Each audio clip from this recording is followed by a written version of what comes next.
മുണ്ടക്കയിൽ നിന്നും ഉരുൾപൊട്ടിയ ചൂരൽമലയിലേക്ക് മലവെള്ളപ്പാച്ചിൽ ഉണ്ടാവുകയായിരുന്നു. കിലോമീറ്ററുകൾക്കിപ്പുറവും ചാലിയാറിൽ നിന്ന് 25 പേരുടെ മൃതദേഹം കണ്ടെത്തി. 16 പേരുടെ ശരീരഭാഗങ്ങൾ നിലമ്പൂരിലെ വിവിധ ഭാഗങ്ങളിൽ മുണ്ടക്കൈ ആകെ ഒറ്റപ്പെട്ടിരിക്കുന്നു എന്നുള്ള വിവരങ്ങളാണ് ലഭിക്കുന്നത്. മഹേഷ് പോലൂരുണ്ട് കൂടുതൽ വിവരങ്ങൾ, പുതിയ വിവരങ്ങൾ നൽകാനായി.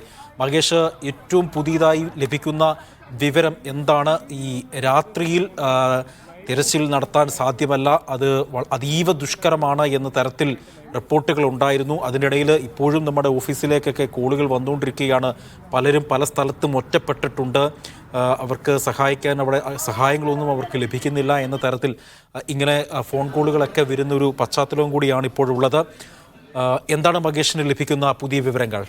അജി, മരണസംഖ്യ ഏറുന്നതാണ് ഇപ്പോൾ നമ്മളെ ആശങ്കപ്പെടുത്തുന്നത്. മരണസംഖ്യ 125 കടന്ന് പോവുകയാണ് എന്ന് നമുക്കറിയാം. ഇന്ന് പുലർച്ചെ തൊട്ട് ഈ നിമിഷം വരെ ഓരോ നിമിഷവും മരണസംഖ്യ ഏറി വരികയാണ്. ഇപ്പോൾ 126 പേരുടെ മരണമാണ് സ്ഥിരീകരിച്ചിരിക്കുന്നത്.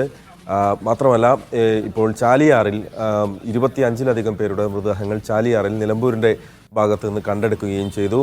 ഇതുവരെ എത്ര പേർ ഇതുവരെ കാണാതായി എന്നുള്ളത് സംബന്ധിച്ച് ഒരു പൂർണ്ണ വിവരം ഇപ്പോഴും പുറത്തു വന്നിട്ടില്ല. എത്ര പേരാണ് ആശുപത്രിയിലുള്ളത് എന്നുള്ള കണക്കുണ്ട്, എത്ര പേരുടെ മൃതദേഹം ലഭിച്ചു എന്നുള്ള കണക്കുണ്ട്. പക്ഷേ കുടുങ്ങിപ്പോയവരെക്കുറിച്ച്, കാണാതായവരെക്കുറിച്ചുള്ള വിവരങ്ങൾ ഇതുവരെ പൂർണ്ണമായി ലഭ്യമായിട്ടില്ല. രക്ഷാപ്രവർത്തനം, രക്ഷാദൗത്യം ഇപ്പോഴും ഈ രാത്രിയിലും തുടരുകയാണ്. മനുഷ്യസാധ്യമായ എല്ലാ വഴികളും അവിടെ തേടുന്നുണ്ട്. സൈന്യമുണ്ട്, ദുരന്ത നിവാരണ സേനയുണ്ട്, അഗ്നിശമന സേനയുണ്ട്, നാട്ടുകാരുണ്ട്, സന്നദ്ധ പ്രവർത്തകരുണ്ട്.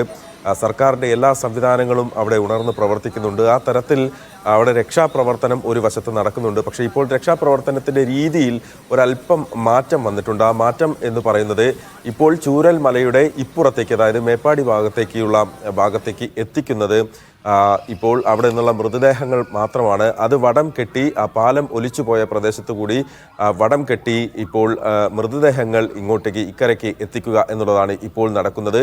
മുണ്ടക്കൈയിൽ കുടുങ്ങിപ്പോയിരുന്ന ആളുകളെ അവരെ ഒരു 3 മേഖലകളിലേക്കാക്കി ആദ്യ ഘട്ടത്തിൽ മാറ്റിയിരുന്നു. അവരെ ഒരു ഭാഗത്തേക്കാക്കി ഇപ്പോൾ അവിടേക്ക് വേണ്ട ഭക്ഷണവും വെള്ളവും അതുപോലെ തന്നെ മരുന്നും ഉൾപ്പെടെയുള്ള പ്രാഥമിക കാര്യങ്ങൾ അങ്ങോട്ടേക്ക് എത്തിച്ചിട്ടുണ്ട്. അപ്പോൾ അവരെ നാളെ രാവിലെയായിരിക്കും ഇപ്പോൾ ഈ ഭാഗത്തേക്ക് കൊണ്ടുവരാനുള്ള ശ്രമങ്ങൾ നടത്തുക. മുണ്ടക്കൈ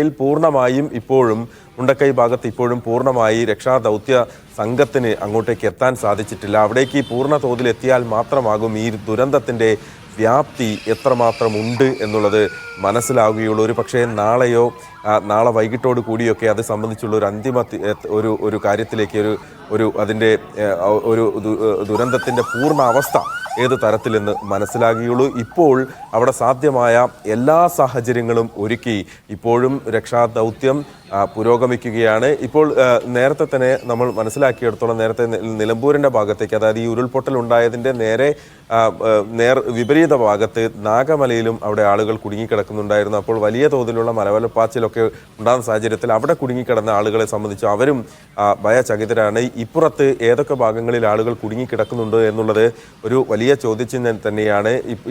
ഈ രക്ഷാദൗത്യത്തിൽ ഏറ്റവും കൂടുതൽ ശ്രദ്ധിക്കേണ്ട ചില കാര്യങ്ങൾ എന്ന് പറയുന്നത് ഈ പ്രദേശം കാണാനായി ആളുകൾ അങ്ങോട്ട് പോകാതിരിക്കുക എന്നുള്ളതാണ് ഇപ്പോൾ ചെയ്യാൻ പറ്റുന്ന ഏറ്റവും വലിയൊരു കാര്യം. ഈ പ്രദേശം കാണാൻ മാത്രമായി അങ്ങോട്ട് പോകാതിരിക്കുക. കാരണം അവിടെ ഇപ്പോൾ ആവശ്യം രക്ഷാപ്രവർത്തകർക്ക് സഹായം നൽകുന്ന സാഹചര്യമാണ് ഒരുക്കേണ്ടത്. അവർക്ക് വേണ്ട സൗകര്യങ്ങളാണ് ഒരുക്കേണ്ടത്. അവർ ജീവൻ പോലും പണയം വെച്ചാണ് അവിടെ രക്ഷാദൗത്യം പുരോഗമിക്കുന്നത്, അവർ രക്ഷാപ്രവർത്തനം നടത്തുന്നത്. അപ്പോൾ അവർക്ക് വേണ്ട സൗകര്യങ്ങൾ ഒരുക്കുന്നവർ മാത്രം അങ്ങോട്ടേക്ക് പോവുക. ഇപ്പോൾ ഈ റോഡിൻ്റെ പാതകളിലുള്ള വാഹനങ്ങൾ പൂർണ്ണമായും എല്ലാം മാറ്റി നിർത്തി നൽകണമെന്നുള്ളൊരു അപേക്ഷ കൂടി മുന്നോട്ട് വെക്കാനുണ്ട്. കാരണം ഇതിൽ ഒരു പ്രധാനപ്പെട്ട കാര്യം അവിടെ നിന്ന് ആളുകളെ കൊണ്ടുവരുമ്പോൾ അവരെ എത്രയും വേഗം ആശുപത്രിയിൽ എത്തിക്കുക. അങ്ങനെ ആ തരത്തിലുള്ളൊരു സഹകരണമാണ് ഇപ്പോൾ വേണ്ടത്. സ്വാഭാവികമായി ആളുകളെല്ലാം അതിനോട് സഹകരിക്കുന്നുണ്ട് എന്നതിനെയാണ് നമ്മൾ മനസ്സിലാക്കുന്നതും. ഈ പാത എന്ന് പറയുന്നത് മേപ്പാടിയിൽ നിന്ന് കള്ളാടി വഴി പുത്തുമല കടന്നാണ് നേരെ ചൂരൽമലയിലേക്ക് പോകുന്നത്. അത് ദുർഘടമായ ഒരു പാതയാണ്, ഒരു ചെറിയ പാതയാണ്. പുത്തുമലയിൽ നേരത്തെ 2019 അപകടം ഉണ്ടായതിനു ശേഷമാണ്, അല്ലെങ്കിൽ അവിടെ ഉരുൾപൊട്ടൽ ഉണ്ടായതിനു ശേഷമാണ് ആ റോഡ് ഇപ്പോൾ ഒരു മാസങ്ങൾക്ക് മുമ്പ് ഞാൻ ആ വഴിയും യാത്ര ചെയ്ത ഒരാളാണ്. ഭാഗങ്ങളാണ്. അപ്പോൾ ഈ ഒരു അല്പം റോഡ് ഭേദമാണ്. പക്ഷെ അവിടെയൊക്കെ ഇപ്പോഴും ഉരുൾപൊട്ടൽ സാധ്യത നിലനിൽക്കുന്ന ഒരു പ്രദേശമാണ്. വലിയ തോതിൽ മഴ പെയ്തിട്ടുള്ള ഒരു പ്രദേശമാണ്. മെൽറ്റായിരിക്കുന്ന രീതിയിലാണ് അവിടുത്തെ മണ്ണുള്ളത്. അതുകൊണ്ട് തന്നെ അപകട സാധ്യത ആ പ്രദേശങ്ങളിലൊക്കെ ഉണ്ട്. അതുകൊണ്ട് തന്നെ ആ ഭാഗങ്ങളിലൂടെയുള്ള രക്ഷാദൗത്യം ഒരു വശത്ത് പുരോഗമിക്കുകയാണ്. ഇപ്പോൾ കേരള പോലീസിന്റെ ഡോഗ് സ്ക്വാഡിന്റെ പരിശോധനയ്ക്കായുള്ള പോലീസ് ഡോഗുകൾ അവിടെ എത്തിയിട്ടുണ്ട്. നാളെ ഈ മണ്ണിനടിയിൽ മൃതദേഹങ്ങൾ ഉണ്ടോ എന്നുള്ള കാര്യം പോലീസ് ഡോഗുകളുടെ പരിശോധന, പുത്തുമലയിൽ അങ്ങനെ ഒരു പരിശോധന നടത്താൻ ഈ ടീം എത്തിയിരുന്നു. അവരുടെ പരിശോധനയും നാളെ തുടങ്ങും. കൂടുതൽ സൈനികർ അങ്ങോട്ടേക്ക് നാളെ എത്തും. സൈന്യത്തിന്റെ കൂടുതൽ വിങ്ങുകൾ അങ്ങോട്ടെത്തും. തിരുവനന്തപുരത്തു നിന്നുള്ള സൈന്യം ഇപ്പോൾ കോഴിക്കോടെത്തി അങ്ങോട്ടേക്കുള്ള യാത്രയിലാണ്. മെഡിക്കൽ സംഘങ്ങൾ അങ്ങോട്ടേക്ക് എത്തുന്നുണ്ട്. സന്നദ്ധ പ്രവർത്തകർ അങ്ങോട്ടേക്ക് എത്തുന്നുണ്ട്. ആരോഗ്യ പ്രവർത്തകർ അങ്ങോട്ടേക്ക് എത്തുന്നുണ്ട്. സർക്കാരിന്റെ സംവിധാനങ്ങളൊക്കെ അവിടെ സാധ്യമായ രീതിയിലൊക്കെ അവിടെ പ്രവർത്തനം നടത്തുന്നുണ്ട്. ഇപ്പോൾ മൃതദേഹങ്ങൾ ഇപ്പുറത്തേക്ക്, അതായത് അവിടെ ലഭിച്ച മൃതദേഹങ്ങൾ ഇപ്പുറത്തേക്ക് കൊണ്ടുവരിക എന്നുള്ള ഒരു ദൗത്യമാണ് ഇപ്പോൾ അവിടെ നടക്കുന്നത്. ലൈറ്റ് ഇട്ട് ആ പ്രദേശത്തെ ചൂരൽമല ഭാഗത്ത് നടക്കുന്ന രക്ഷാദൗത്യം